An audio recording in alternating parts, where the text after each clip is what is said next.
За баярлалаа. Тэгэхээр одоо энэ асраг үйлчилгээ гэхээр л одоо нэг барилга дотор л бүх төрлийн одоо үйлчилгээ үзүүлдэг нэгдсэн тийм уламжлалт загвар одоо биш юм байна гэж би ойлголоо.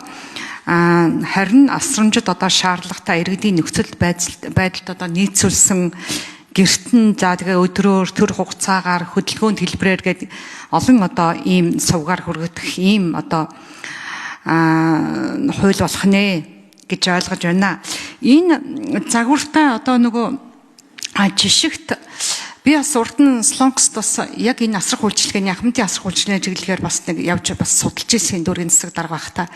Тэгэхээр энэ хөгжингөө орнуудын одоо тэр сайн дуршлагыг тэр дундаа Герман, Солонгос, Япон улсуудын одоо дуршлагуудыг бас энд хэр их ойртуулж тусгаж өгсөн бэ? Ихтэй гэж хариулъя.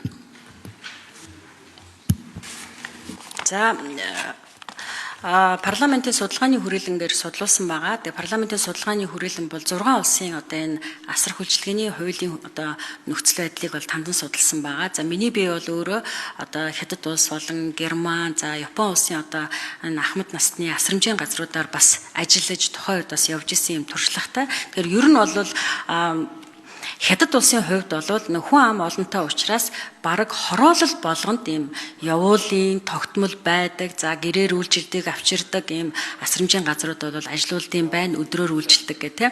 За Япон улс ч гэсэн ерөнхийдөө явуулын энэ насаргааг бол маш өндөр түвшинд хийж сурсан ийм одоо туршлагатай юм байна. За Герман улсын хувьд бол байнгын асаргааны одоо ийм senior house-нууд бол их байдаг. Тийм учраас энэ одоо бүхэл туршлага бол манайд бол нутагшхад ийм боломжтой юм байна гэж харсан учраас хуулийн төсөлтөө энэ хувилбаруудыг тусгаж өгсөн байна.